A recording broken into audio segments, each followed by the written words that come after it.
नमस्कार मित्रांनो, या व्हिडिओमध्ये जेवढे काही चॅप्टर सांगितलेले आहेत इंग्लिश ग्रामरचे त्या सगळ्या टॉपिकवरती बोर्डाच्या परीक्षेमध्ये 100% प्रश्न विचारले जातात. तर ते सगळे टॉपिक कोणते कोणते आहेत आणि त्या टॉपिकवरती प्रश्न कशा पद्धतीने विचारले जातात तर ते सगळं याच्यात डिस्कशन केलेलं आहे. तर हा व्हिडिओ काळजीपूर्वक बघा. पेन आणि पेपर सोबत ठेवा, तिथं चॅप्टरचं नाव आणि त्या चॅप्टरवरती प्रश्न कोणत्या टाईपचा येतो ते तिथंच लिहून घ्या लगेच. तर पहिला सगळ्यात महत्त्वाचा टॉपिक आहे टेन्स आणि त्याचे प्रकार. टेन्स अँड इट्स टाईप म्हणतो आपण त्याला. तर त्याच्यावरती दोन टाईपचे प्रश्न असतात. एक तर आयडेंटिफाईड टेन्स असतो आणि दुसरा येतो तुमचा तर तो म्हणजे चेंज इंटू परफेक्ट टेन्स किंवा change into simple past tense, change into simple future tense. त्या टेन्समध्ये 12 प्रकारापैकी एका प्रकारामध्ये तुम्हाला ते एक सेंटेन्स दिलेलं असतं, ते कन्व्हर्ट करायचं असतं किंवा चेंज करायचं असतं. ठीक आहे, हा टेन्स आणि त्याचा प्रकार याच्यावरती प्रश्न असतो परीक्षेमध्ये. दुसरा टाईप आहे तुमचा पार्ट्स ऑफ स्पीच. त्याच्या पार्ट्स ऑफ स्पीचमध्ये खूप सारे पार्ट्स आहेत स्पीचचे. नाऊन असेल, प्रोनाऊन असेल, ॲडजेक्टिव्ह असेल, ॲडवर्ब असेल, कंजंक्शन असतील, ह्या सगळ्यांवरती प्रश्न काय येतो. वर्ड चेन आहे तुम्हाला. त्या वर्ड चेनवरती नाऊनची वर्ड चेन असते, वर्बची वर्ड चेन असते किंवा ॲडजेक्टिव्हची वर्ड चेन असते किंवा कधी कधी पॅसेजमध्ये काय असतं तर डिस्क्रायबिंग वर्ड्स तुम्हाला लिहायला सांगितले असतात किंवा फाइंड आउट करायला सांगितले जातात पॅसेजमधून. किंवा LY लागलेले किंवा LY प्रत्यय असलेले, LY सफिक्स असलेले ॲडवर्ब्स तुम्हाला फाइंड आउट करायला सांगितलेले असतात. कशामधून? पॅसेजमधून. 2 मार्कासाठी याच्यामध्ये तुम्हाला प्रश्न विचारतात ह्या टॉपिकवरती. पुढचा आहे टाईप्स ऑफ सेंटेन्स. आता टाईप्स ऑफ सेंटेन्समध्ये 4 प्रकारचे आपल्याकडं सेंटेन्सचे प्रकार आहेत.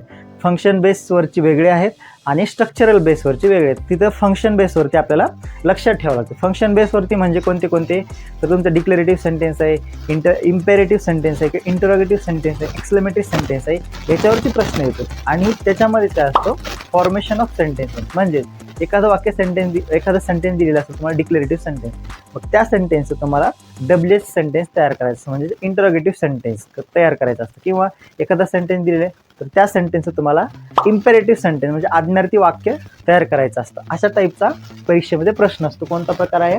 टाईप्स ऑफ सेंटेन्स आणि इथं फ्रेम एक्सक्लेमेटरी किंवा इम्पेरेटिव्ह सेंटेन्सचा फ्रेम WH क्वेश्चन. हे 2 टॉपिक ह्या एका टॉपिकमध्ये कव्हर होतात, तेही डायरेक्टली. टाईप्स ऑफ सेंटेन्समध्ये कोणते कोणते? फ्रेम WH क्वेश्चन किंवा फ्रेम एक्सक्लेमेटरी सेंटेन्स. ठीक आहे, तुम्हाला क्वेश्चन कशा प्रकारचा येतो एखाद्या टॉपिकवरती आणि त्याच्यानुसारच तुम्हाला कळतं की त्या टॉपिकमध्ये आपल्याला अभ्यास कशाचा करायचा आहे किंवा अभ्यास कशा पद्धतीने करायचा आहे. म्हणून हे महत्त्वाचं आहे. व्हिडिओ काळजीपूर्वक बघत असाल, अजून जरी व्हिडिओला लाईक केलं नसेल तर लाईक करा. नालंदा कोचिंग क्लासेस या चॅनलला सबस्क्राईबसुद्धा करायला विसरू नका. पुढं जाऊ आपण. चौथा टॉपिक आहे याच्यामध्ये degree of comparison. Degree of कंपॅरिझनमध्ये तुम्हाला पॉझिटिव्ह डिग्री, कंपॅरेटिव्ह डिग्री आणि सुपरलेटिव्ह डिग्री या 3 डिग्रीपैकी एक सेंटेन्स दिलं जातं. जर समजा तुम्हाला सुपरलेटिव्ह डिग्रीचं सेंटेन्स दिलं तर तुम्हाला ते कशामध्ये कन्व्हर्ट करायला सांगतील? कंपॅरेटिव्ह डिग्रीमध्ये कन्व्हर्ट करायला सांगतील. किंवा दिलेलं जर सेंटेन्स आहे तर तुमचं पॉझिटिव्ह डिग्रीमधले असेल तर तुम्हाला सुपरलेटिव्ह डिग्रीमध्ये त्याला कन्व्हर्ट करायचं असतं. हे 1 मार्काला याच्यावरती प्रश्न असतो. त्यानंतर सगळ्यात सोपं आणि परीक्षेमध्ये काहीच न करता तुम्हाला मार्क पडणारं जे टॉपिक आहे किंवा चॅप्टर आहे तर तो म्हणजे इन्फिनिटिव्ह आणि जिरंड. ह्याच्यावरती प्रश्न कसा येतो की अंडरलाईन द इन्फिनिटिव्स किंवा underline the gerunds from the given sentence and rewrite the sentence. जे दिलेलं वाक्य आहे त्या वाक्यामध्ये तुम्हाला इन्फिनिटिव्स किंवा जिरंड अंडरलाईन करायचं असतं आणि तेच वाक्य परत लिहायचं असतं. अशा पद्धतीचा या टॉपिकवरती प्रश्न असतो. एकदम सिम्पल असतो. आता जे सगळे टॉपिक आहेत हे सगळे टॉपिक आपण डिटेलमध्ये अभ्यास करणार आहोत. येणाऱ्या काळामध्ये व्यवस्थित लिस्ट बनवली जाईल किंवा कोर्स बनवला जाईल, तर तो तुम्ही पाहून घ्या. त्यानंतर आहे पुढचं, हे 2 आपण याच टॉपिकमध्ये कव्हर केलेले आहेत. त्यानंतर 8वा टॉपिक आहे नो सूनर दॅन. एक वाक्य दिलं जातं आणि त्या वाक्याला तुम्हाला नो सूनर दॅनमध्ये कन्व्हर्ट करायला सांगितलं जातं. 1 मार्कासाठी तो प्रश्न येतो. काय प्रश्न असतो तो? Rewrite the sentence using no sooner than, अशा टाईपचा प्रश्न असतो. तसंच आहे as well as, not only but also आणि चेंज द वॉइस आपण नंतर सांगू. पहिलं बघा, no sooner than, as well as आणि नॉट ओनली बट ऑल्सो या तिन्हीवरती कसा प्रश्न असतो? Rewrite the sentence using as well as or. किंवा दुसरा question, rewrite the sentence using not only but also. त्याच्यानंतरचा क्वेश्चन आहे rewrite the sentence using not only but also. अशा टाईपमध्ये परीक्षेमध्ये प्रश्न येतात. आता हे कसे सॉल्व्ह करायचे हे सुद्धा आपण एकदम व्यवस्थितपणे डिस्कशन डिटेलमध्ये करूयात. नंतरचं आहे चेंज द व्हॉइस. एकदम इम्पॉर्टंट टॉपिक आहे हा चेंज द व्हॉइस, ज्यालाच आपण म्हणतो इंग्लिशमध्ये ॲक्टिव्ह व्हॉइस, पॅसिव्ह व्हॉइस. मग त्याच्यात 3 टाईपचे प्रश्न विचारायचे, 3 प्रकारचे प्रश्न असतात. मग कोणते कोणते? पहिला टाईप आहे तुमचा आयडेंटिफाय द व्हॉइस. तुम्हाला दिलेलं जे वाक्य आहे तर ते तुम्हाला ओळखायचं आहे, ॲक्टिव्ह व्हॉइसमध्ये आहे का पॅसिव्ह व्हॉइसमध्ये, ते कसं ओळखायचं ते आपण बघूयात. त्याच्यानंतर दुसरा टाईप येतो. दुसरा टाईपचा प्रश्न कशा पद्धतीचा विचारला जातो तो म्हणजे बिगिन द सेंटेन्स विथ, एक क्वेश्चनमध्ये जे सेंटेन्स दिलेलं आहे त्या सेंटेन्सचा ऑब्जेक्टचा जो पार्ट आहे तर तो आपल्याला क्वेश्चन म्हणून ॲज अ सब्जेक्ट म्हणून यूज करावा लागतो. म्हणजेच दुसरा टाईप कोणता, बिगिन द सेंटेन्स विथ, जे सेंटेन्समध्ये वाक्य आहे म्हणजे ऑब्जेक्ट आहे ते डॅश डॅश आपण इथं समजू शकतो. ठीक आहे. आणि तिसरा टाईप आहे तर तो म्हणजे डायरेक्टली काय करतात, ते एक सेंटेन्स दिलं जातं आणि त्या सेंटेन्सच्या कंसामध्ये दिलं जातं की चेंज द व्हॉइस. दिलेलं सेंटेन्स ॲक्टिव्ह असेल तर त्याचं पॅसिव्ह करायचं असतं आणि दिलेलं सेंटेन्स जर पॅसिव्ह असेल तर त्याचं ॲक्टिव्ह आणि ॲक्टिव्हचं पॅसिव्ह, अशा टाईपमध्ये तुम्हाला चेंज द व्हॉइस 3 टाईपचे प्रश्न या चेंज द व्हॉइसवरती कव्हर होतात किंवा विचारले जाऊ शकतात. ठीक आहे. त्यानंतर येतो तुमचं क्वेश्चन टॅग, अत्यंत महत्त्वाचा आणि ह्याच्यावरती हमखास शुअर प्रश्न असतो बोर्डाच्या परीक्षेमध्ये आणि सोपं असतं ते एकदम. क्वेश्चन टॅगवरती प्रश्न असतो काय, एक वाक्य दिलं जातं आणि कंसामध्ये ॲड क्वेश्चन टॅग असं दिलं असतं, टेल क्वेश्चन म्हणतो आपण त्याला. ठीक आहे. आता हे रिपोर्टेड स्पीचला दुसरं नाव आहे चेंज द नरेशन, त्यालाच अजून एक नाव आहे डायरेक्ट इनडायरेक्ट स्पीच. एखादं वाक्य दिलं जातं आणि त्या वाक्याला तुम्हाला इनडायरेक्ट स्पीचमध्ये कन्व्हर्ट केलं जातं. दिलेलं वाक्य डायरेक्ट स्पीचमध्ये असतं त्यालाच तुम्हाला इनडायरेक्ट स्पीचमध्ये कन्व्हर्ट करायचं असतं किंवा चेंज करायचं असतं.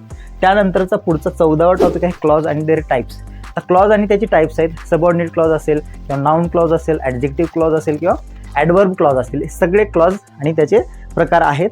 त्याची तुम्हाला इन्फॉर्मेशन चांगली असली पाहिजे.